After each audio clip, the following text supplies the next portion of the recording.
I'm Colleen RAC. I'm an emergency physician at Overlake Hospital. I will be sharing this evening from Matthew 27:46 and Mark 15:34, which say, my God, why have you forsaken me?" These words were uttered in the saddest, loneliest, most horrific moment in all of history. Jesus was alone. He was hurting. He was scared. He was isolated.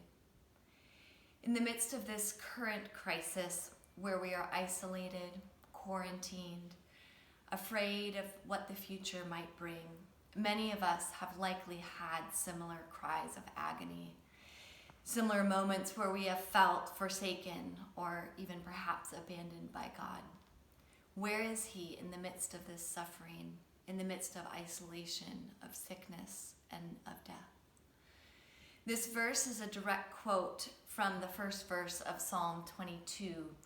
In this psalm, David is lamenting his own sufferings while at the same time prophesying Christ's sacrifice on the cross. David and subsequently Jesus ask, "Why, God? Why did you leave me? Where have you gone?" Although David may have not known the answer, Jesus did. Jesus knew God's big plans for redemption. He did not ask why, looking for an answer. He cried, "Why, God?" as a lament at the horrors of abandonment and desolation. But he knew the ultimate answers to why. Jesus knew that God would triumph over all the horror of the cross and make beauty from ashes, bringing life from death. God always does. He is the Redeemer of all things.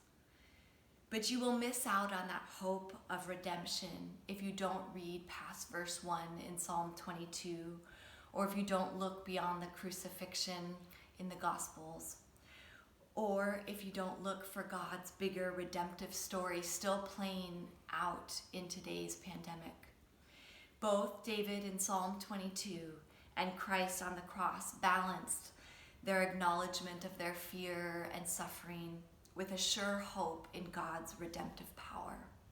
I am sure that Christ had the final verses of Psalm 22 in his mind as he quoted that first verse. David finished this prophetic psalm with a note of hope and triumph. Psalm 22, verse 24 and 27 through 28 read, "For God has not despised or disdained the suffering of the afflicted one. He has not hidden his face from him, but has listened to his cry for help. All the ends of the earth will remember and turn to the Lord, and all the families of the nations will bow before him. For dominion belongs to the Lord, and he rules over the nations." Christ endured forsakenness, great sorrow, and death on the cross for the joy set before him.